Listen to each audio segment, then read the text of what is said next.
Delhi car bomb സ്ഫോടനത്തിൽ വെളിപ്പെടുന്നത് നടുക്കുന്ന വിവരങ്ങൾ. ഭീകരർ രാജ്യതലസ്ഥാനത്ത് ഡിസംബർ 6-ന് വിവിധയിടങ്ങളിൽ സ്ഫോടനത്തിന് പദ്ധതിയിട്ടിരുന്നു.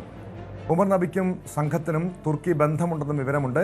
ഭീകരപ്രവർത്തനത്തിൽ ഉപയോഗിച്ച മൂന്നാമത്തെ കാറും അന്വേഷണ സംഘം കണ്ടെത്തി. 32 സെക്കൻഡ് ഹാൻഡ് കാറുകൾ വാങ്ങാൻ ഇക്കൂട്ടർക്ക് നീക്കമുണ്ടായിരുന്നു.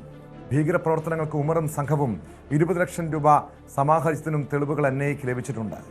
അന്വേഷണ വിവരങ്ങൾ ലഭിച്ചതിന് പിന്നാലെ അമിത്ഷായുടെ നേതൃത്വത്തിൽ ഡൽഹിയിൽ ഉന്നതതല യോഗം ചേർന്നു. അതേസമയം സ്ഫോടനത്തിൽ മരിച്ചവരുടെ എണ്ണം 13ആയി.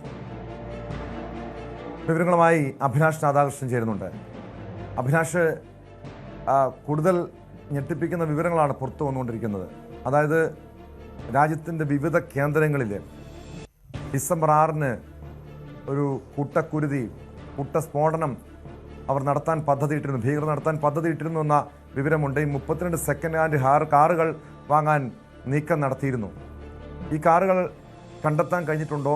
ഏതൊക്കെ നഗരങ്ങളിലായിരുന്നു ഈ ഭീകരർ സ്ഫോടനത്തിന് പദ്ധതിയിട്ടത് എന്നത് സംബന്ധിച്ചുള്ളൊരു വ്യക്തത, സൂചനകൾ എൻഐഎക്ക് ലഭിച്ചിട്ടുണ്ടോ? ടോം, രാജ്യത്തെ നടുക്കേണ്ട, രാജ്യത്തെ ഭരണത്തെ അസ്ഥിരപ്പെടുത്തേണ്ട രീതിയിലുള്ള വലിയ ഒരു പദ്ധതികളാണ് ഈ കൂട്ടർ നിശ്ചയിച്ചിരുന്നതെങ്കിൽ, അല്ലെങ്കിൽ പദ്ധതി ഇട്ടിരുന്നതെങ്കിൽ അതെല്ലാം പൊളിച്ചു കൊടുക്കുന്ന രീതിയിലാണ് നമ്മുടെ അന്വേഷണ സംഘത്തിൻ്റെ അന്വേഷണ സംഘം അങ്ങനെ മുന്നോട്ട് പോയത് കൊണ്ടാണ് ഇന്ന് നമ്മുടെ രാജ്യം വലിയൊരു ഭീഷണിയിൽ നിന്ന് ഒഴിഞ്ഞു നിൽക്കുന്നത് എന്ന് വേണം നമുക്ക് പറയാൻ. കാരണം അത്രത്തോളം വലിയ രീതിയിലുള്ള കാര്യങ്ങളാണ് ഇപ്പോൾ ഈ അന്വേഷണത്തിലൂടെ പുറത്തു വരുന്നത്. ഞെട്ടിപ്പിക്കുന്ന കാര്യങ്ങളാണ് പുറത്തു വരുന്നത്. അതിൽ രാജ്യത്തിന് പുറത്തു നിന്നുള്ള, തുർക്കിയിൽ നിന്നുള്ള സംഘങ്ങൾ ഇതിൽ ഇവരുമായി, ഈ ഇന്ത്യയിലെ ഈ ഡോക്ടർമാരുമായി ബന്ധപ്പെട്ടിരുന്നു എന്നുള്ള വിവരങ്ങൾ വരുന്നുണ്ട്. അതുപോലെ പാകിസ്ഥാനിലെ ജെയ്ഷെ മുഹമ്മദിലെ പ്രധാനപ്പെട്ട നേതാക്കളെല്ലാം ഇന്ത്യയിലെ ഈ ഡോക്ടർമാരുമായി ബന്ധപ്പെട്ടിരുന്നുള്ള വിവരങ്ങളുണ്ട്. UP, ഹരിയാന, അതുപോലെ ജമ്മു കാശ്മീർ തുടങ്ങിയിട്ടുള്ള ഡൽഹി തുടങ്ങിയ പ്രധാനപ്പെട്ട ഈ നഗരങ്ങളിലെല്ലാം, ഈ സംസ്ഥാനങ്ങളിലെല്ലാം ഇവർക്ക് ആളുകൾ ഉണ്ടായിരുന്നു എന്നുള്ള വിവരങ്ങൾ വരുന്നു. അങ്ങനെ വലിയ രീതിയിൽ രാജ്യത്ത് നടത്തേണ്ടിയിരുന്ന ഒരു ആക്രമണം, പലയിടങ്ങളിൽ നടത്തേണ്ട ആക്രമണം, അതിനെയെല്ലാം തടയാൻ നമ്മുടെ അന്വേഷണ ഏജൻസിക്ക് കഴിഞ്ഞു. ഇപ്പോൾ 13 പേർ കൊല്ലപ്പെട്ട ഒരു ദാരുണമായ ഒരു സംഭവം ഉണ്ടായെങ്കിൽ പോലും ഇതിൽ നിന്നും വലുതെന്തൊക്കെയോ വരാൻ ഉണ്ടായിരുന്നതിനെ ഒഴിവാക്കാൻ, തടയാൻ സാധിച്ചു എന്നുള്ള ഒരു ആശ്വാസമാണ് നമുക്കുള്ളത്. ഏറ്റവും പുതിയതായിട്ട് വരുന്ന വിവരങ്ങൾ പ്രകാരം ഹരിയാനയിലെ അൽഫല കോളേജിൻ്റെ അക്രഡിറ്റേഷൻ NAAC ഒഴിവാക്കിയിരിക്കുന്നു. അവരുടെ വെബ്സൈറ്റ് ഷട്ട് ഡൗൺ ചെയ്തിരിക്കുന്നു.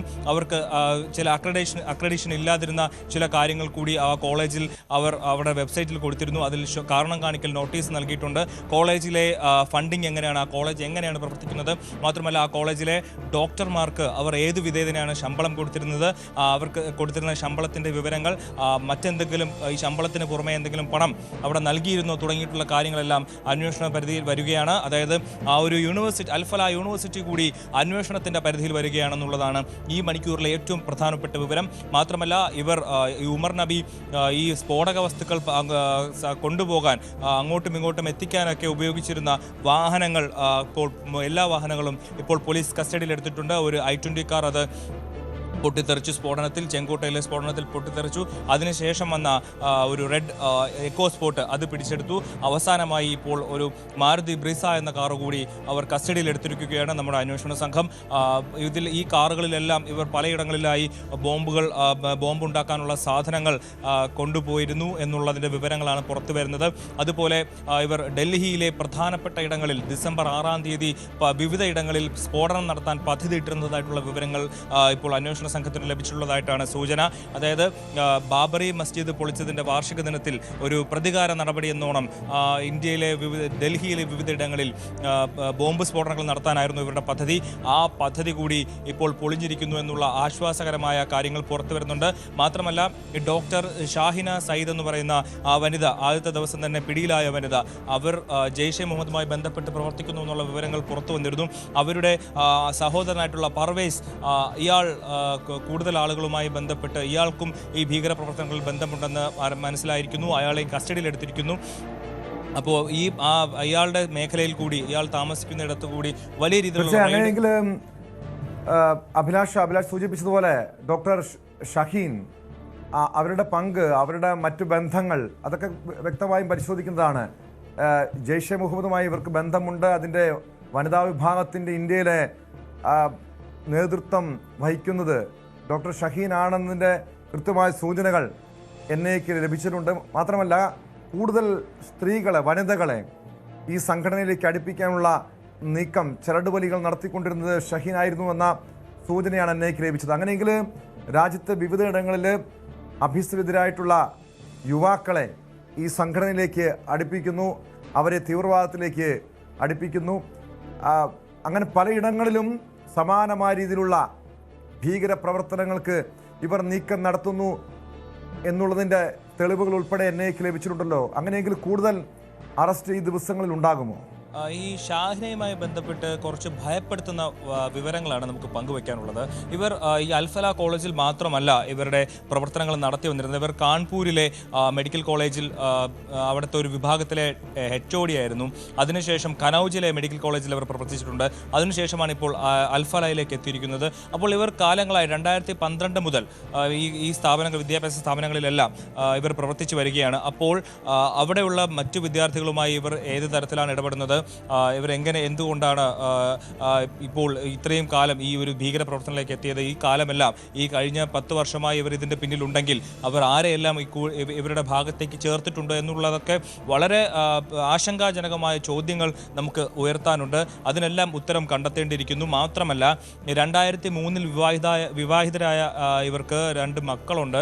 എന്നാൽ 2015 ഒരു കാരണവുമില്ലാതെ തന്നിൽ നിന്ന് വിവാഹമോചനം നേടിപ്പോയി എന്നാണ് ഇവരുടെ മുൻ ഭർത്താവ് പറയുന്നത്.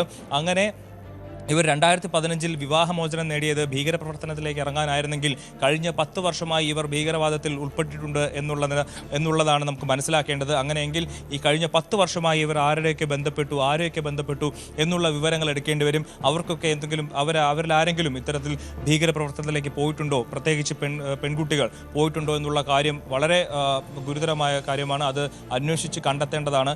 ഇത്തരത്തിൽ മാത്രമല്ല ഈ കഴിഞ്ഞ കുറച്ച് മണിക്കൂറുകളായി 12 പേരോളമാണ് ഇപ്പോൾ പോലീസ് കസ്റ്റഡിയിലായിരിക്കുന്നത്.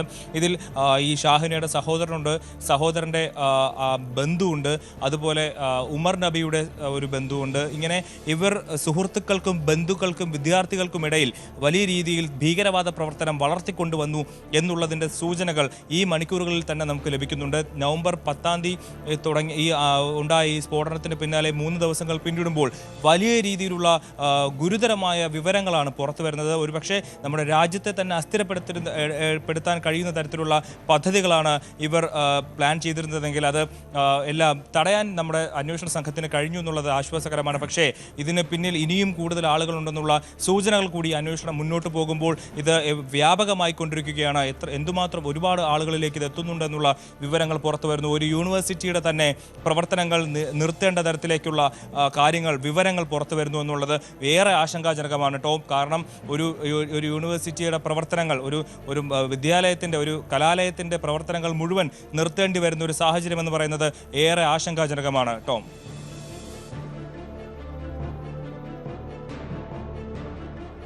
വ്യക്തമാണ്. അഭിലാഷ് രാധാകൃഷ്ണനാണ് വിവരങ്ങൾ നൽകിയത്.